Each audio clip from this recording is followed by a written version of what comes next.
In 1923, Adolf Hitler led a coup against the German government that ended up being called the Beer Hall Putsch. He was tried and convicted for this, became a felon, which he claimed was a political move from the Socialist Democrats, and he started a campaign about how he was for the working German and how educators were poisoning German minds against Germany and that he was going to make Germany great again. And he became chancellor on January 30th of 1933. He promptly forgave all the people who participated in his Beer Hall Putsch, giving them medals of honor, and then started prosecuting, persecuting, and killing all of the law enforcement who resisted his coup. By April 7th of 1933, he passed what was called the Law for the Restoration of Public Service, which rolled back work protections, allowing all public service to discriminate against women and people of color, and only people who were of Aryan descent who pledged loyalty to Hitler could work in public service. Now, he was able to control the government by making oligarchs part of his head of government, and he demonized minorities, saying it's us versus them. He chose the Jews because they were a relatively small minority, and the LGBTQ community, which was thriving in Germany in the 1920s, include having the first trans surgical clinic that the Nazis burned to the ground. They also banned and burned any books that they considered degenerative or immoral, which just means that they acknowledged that gay people and trans people are real and talked about their experiences. They also burned and canceled any book that discussed classism.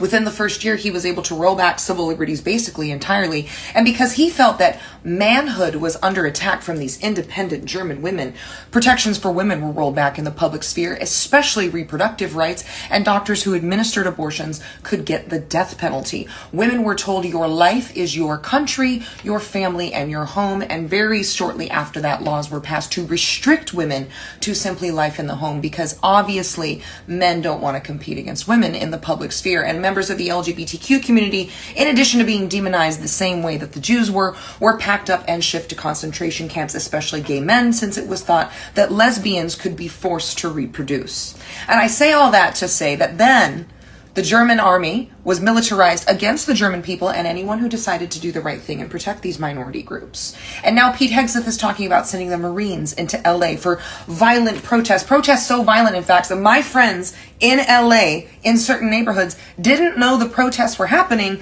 until they saw it on social media. There's no violence. It's a claim to cause martial law, and if Gavin Newsom stands against them, he will likely be arrested. Because Donald Trump also just signed an executive order taking over the National Guard to bring the National Guard in, whether Gavin Newsom wants them or asks for them or not.